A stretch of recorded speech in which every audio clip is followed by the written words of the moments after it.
if and when Bernie Sanders does win the nomination, this is really going to be the Republican line of attack against Sanders and the Democrats, is fear-mongering against socialism and really using that word, maybe, Soviet-era imagery and whatnot.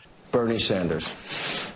Well, I think he's a communist. I mean, look, I think of communism when I think of Bernie. Now, you could say socialist, but didn't he get married in Moscow?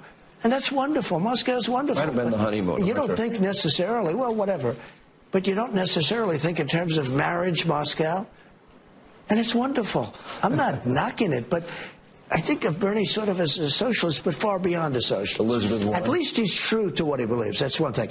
So I'm just curious, what your response to that is, and also to, some of the people who may be considering voting for Trump just because they think the economy is doing good. Again, the unemployment rate is low. The stock market is doing great. Maybe they're even personally making more money now than they were 5 or 10 years ago. So again, how would you push back on this narrative that Bernie Sanders and socialism is going to destroy the American economy? Yeah, I mean, I think that sometimes the pat Democratic response to that is to say, no, Trump is wrong. But I think you got to be a little bit more specific than that, because there's a lack of trust in our leadership, and people see the numbers and they just feel like it's a he said, she said situation, and have confidence in Trump. The reality is that, yes, the economy is doing well, but the question to ask is for whom? So 85% of profits that have accumulated over the last 30 years have gone to the top 1% of Americans. Meanwhile, 78% of Americans are living paycheck to paycheck. Meanwhile, 40% of Americans can't come up with $400 for an emergency. Meanwhile, premiums are in fact sky high. Deductibles are outrageous. Families are paying tens of thousands of dollars every year for health insurance that they can't even use because they can't afford to meet their deductible.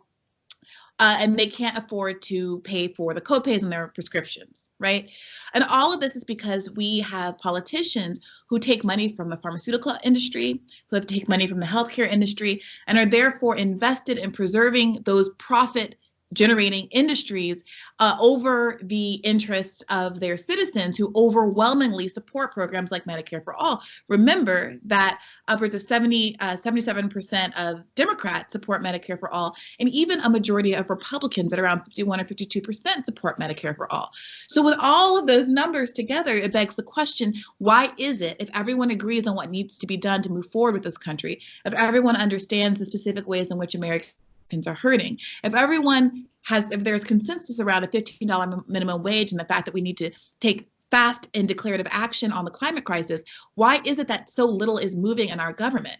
And I think that the reason why some people responded to Donald Trump in 2016 and why a lot of people continue to respond to Bernie Sanders is because they understand there's something fundamentally broken about the way government works, insofar as money has completely polluted the incentives of our politicians. And what they want is someone who is untethered from those the influences of the special interest groups that constantly direct the politicians toward a direction that is opposite to that of what their constituencies are clamoring for. And Bernie Sanders, being the only candidate in this race who has sworn to not take corporate PAC money in both the general election and the primary, someone who has at no point taken billionaire money during his career, didn't suddenly draw a line in the sand because he was running for election in 2020, is someone that is very much trusted by the electorate. And we saw that socialism being thrown around as a critique, not just in 2016, but we saw it thrown around in 2008. Republicans have really, I think, done themselves a disservice by calling everything under the sun socialism. And I think at this point, Americans understand that what's at stake here is really basic social democratic systems that we have here in America, and which are some of the most popular programs that we have in America, for example, Social Security and Medicare, and also the kinds of policies that are modeled by every other similarly situated industrial country in the world, like the Scandinavian examples that Senator Sanders frequently points to. And so the question is, are you going to believe someone like Donald Trump, who ran on fixing Obamacare, who ran saying, I'm not going to let people die in the street, and yet then had no plan to repeal and replace, was going to kick millions of people off of their health insurance if it wasn't stopped by Congress, right? Are you going to trust that person who would who has already demonstrated that he does not follow through on his campaign promises?